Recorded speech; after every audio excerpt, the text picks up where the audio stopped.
بسم الله الرحمن الرحيم إلا إيا ديسمبر صدري كودي لبدي كون إيا سغالي تون سنة كي تغي markii cudurka loo yaqaano COVID-19 kuna caan baxay coronavirus laga ogaaday dalka Shiinaha inuu ka dilaacay waxa sii kordhay xawliga uu ku faafay cudurkaas xogtii ugu dambeysay waxay sheegaysaa inuu saameeyay cudurkan dalal kor u dhaafaya 150 isla markaasna dadka uu saameeyay iyagu naftigoodu ay gaarayaan 157 ilaa hadda waxaa la xaqiiqsaday hal case oo dalkeena ahna muwaadin Soomaaliyeed waxa xanuunkan qatartiisu uu gaarsiisan yahay meel aad iyo aad u sarreysa khatarna ugu jira wadamo badan uu gaari karo ilaahay waxaan ka baryaynaa inuu cudurka naga badbaadiyo qof kasta oo Soomaaliyeed iyo culumaduna inay duceeyaan oo ilaahay la bariyo inuu cudurkan naga badbaadiyo shakhsiga Soomaaliyeed muwaadinka oo cudurkan ku dhacayna waxaan ilaahay uga baryaynaa inuu sida ugu dhaqsiyaha badan ka kiciyo waxa xusid mudan in labada dal ee dariska aan nahay ee Kenya iyo Ethiopia iyaguna uu saameeyay waxaan la gudboon marka oo nalaga rabaa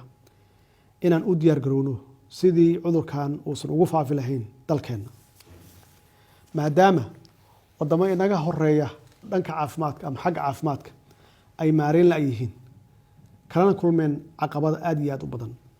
haddana dawladda Soomaaliyeed waxay isku dayaysaa wax kasta oo suurtagal ah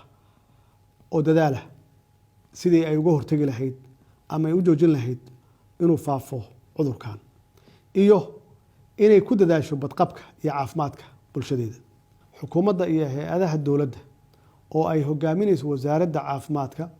waxay dadaalka ay ugu sarreysa ku bixin doontaa sidii looga hortagi lahaa inuu wadanka ku faafo cudurkan haddaba ugu dambeyn waxaan ugu baaqaynaa bulshada qaybaheeda kala duwan inay marka koowaad ku dadaalaan badqabkooda iyo caafimaadkooda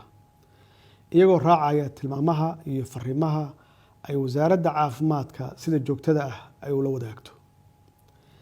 in loo hoggaansamo wareegtooyinka iyo tilmaamaha rasmiga ee ka soo baxa wasaaradda caafimaadka si ay bulshada uga fogaato wax kasta oo fududeyn kara ama faafin kara cudurkan in bulshada dhammaan ay ka qayb qaataan dadaalka loogu jiro ka hortagga iyo la dagaalanka cudurkan in laga fogaado isu imaanshaha iyo kulamada aan muhiimka ahayn si looga taxadaro inuu cudurkan dalkeena ku faafo in la hakiyo safarada aan muhiimka ahayn ee lagu imaanayo ama looga baxayo wadanka